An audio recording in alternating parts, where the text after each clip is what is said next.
A recent report by the New York Times has found a number of Donald Trump's properties are indebted to large institutions like Goldman Sachs and the Bank of China. Fun. Now, the Times found that holdings by Trump have debt amounting to at least $650 million, far above the amount, $315 million, filed in the personal financial disclosure forms he gave to the FEC when he started his run for president.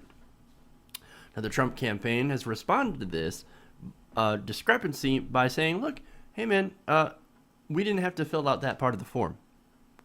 Okay. Let me actually give you a quote here from Alan Weisselberg, Chief Financial Officer of the Trump Organization. He said that Mr. Trump could have left the liability section in the form blank because federal law requires that presidential candidates disclose personal liabilities, not corporate debt. Mr. Trump, he said, he has no personal debt. Oh, how convenient. Not only that, but Trump says he gave them too much information. Quote, "We over-disclosed," Mr. Weisselberg said, explaining that it was decided that when a Trump company owned 100% of a property, all the associated debt would be disclosed, something that he said went beyond what the law required. See? Look at that. We did more than what you asked. What else is required?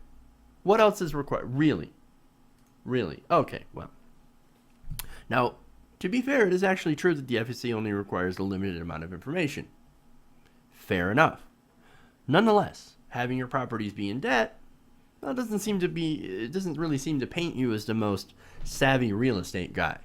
But hey, what do I know, right? I'm not a real estate guy, and obviously I'm not a billionaire. So what do I know?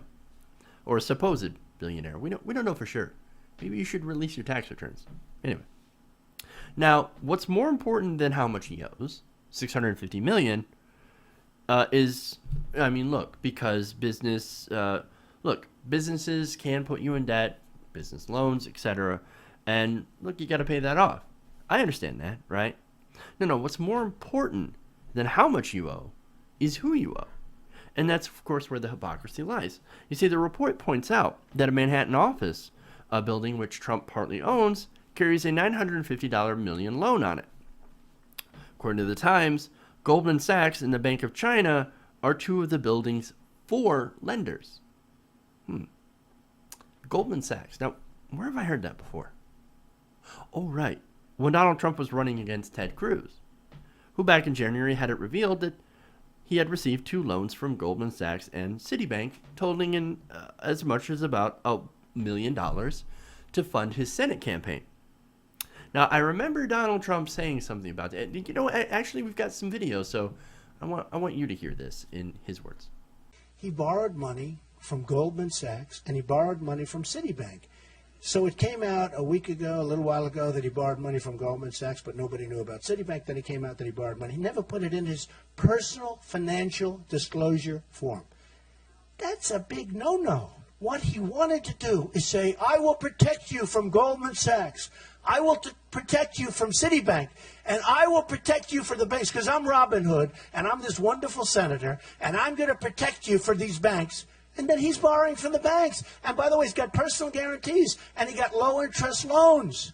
They're low interest. And now he's going to go after Goldman Sachs. Doesn't work that way. Goldman Sachs owns him. Remember that, folks. They own him. So he's got a double problem. He's got that problem because it was just revealed. And now everyone say, oh, I thought he was trying to protect us. Well, what's he going to do? Be rough on Goldman Sachs when he has a personal guarantee for like whatever the number was, $1 million? Now, he also said, I know the guys at Goldman Sachs, they have total control over him, just like they have total control over Hillary Clinton. Hey, look, man, you want to talk about Hillary Clinton giving speeches to Goldman Sachs for $250,000 apiece? That's a worthy conversation. And by the way, Democrats, I'm still looking for those transcripts. If there's nothing in there, why are you holding out? Hey, I want Trump to release his taxes, and I'd like to see the transcripts. I'm curious. What can I say? Now, he also said they have no control over Donald Trump, meaning the donors, meaning the banks. I don't want their money. I don't need their money. Except, of course, when I need their money, and I borrow it from the Bank of China. Oops. Oops, indeed. Now, see, his loans from China, yes, they're a bit of a problem. See, on the campaign trail, he keeps going after China, saying things like, oh, China, they're taking our jobs. They're taking our jobs. They're taking our money. We're being stupid. Let's stop being stupid. Let's be smart. We need more brain so we can finally beat China. It's embarrassing. Our leaders are sending over the jobs to China. Look, anybody who's smart, well, you don't even have to be smart. You just have to be well-read, knows that a corporation can't, or a country, rather, they can't come and take your jobs.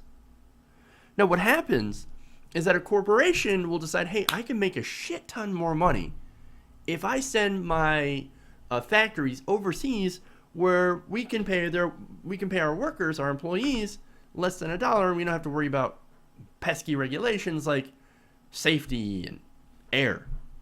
We don't have to worry about any of that.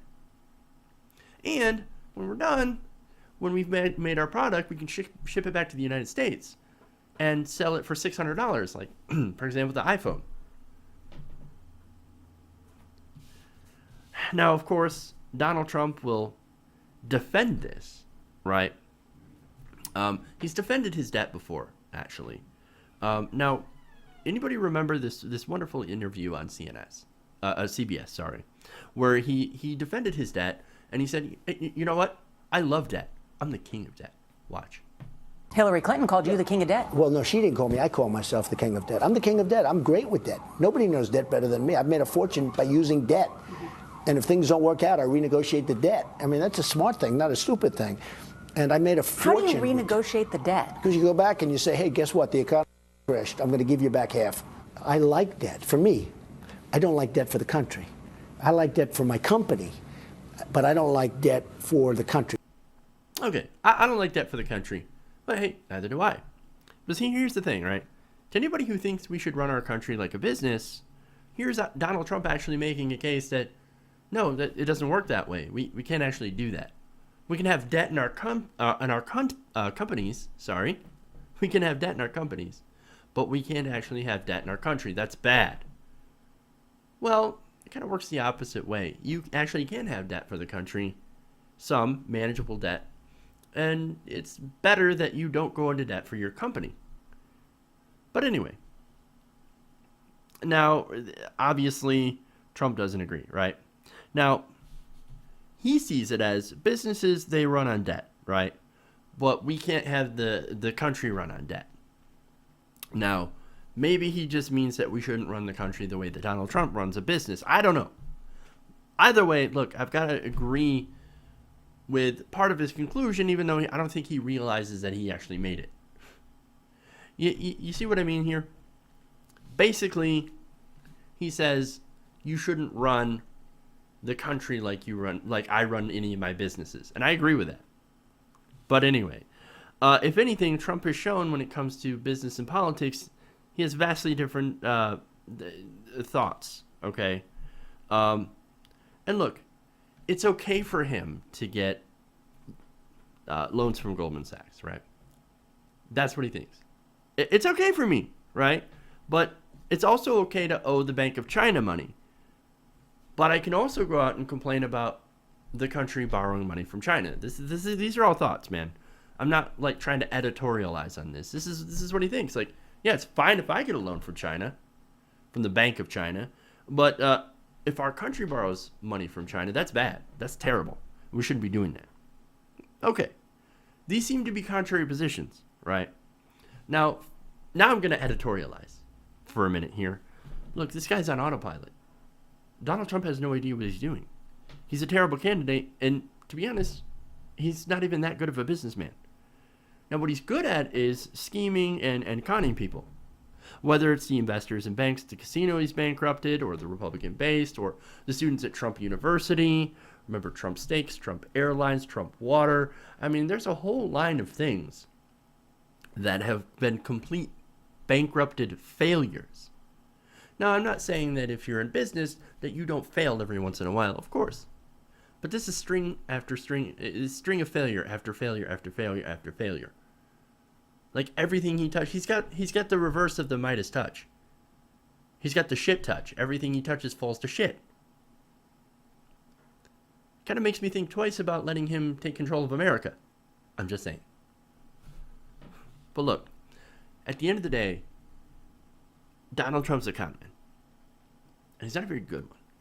And the fact that if he continues to run to the end, if he doesn't actually drop out, which I'm still not thinking will happen, because I think his ego won't let him.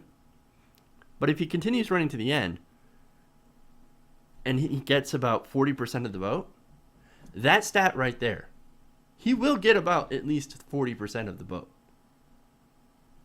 That makes me weep for this country, man. That's sad.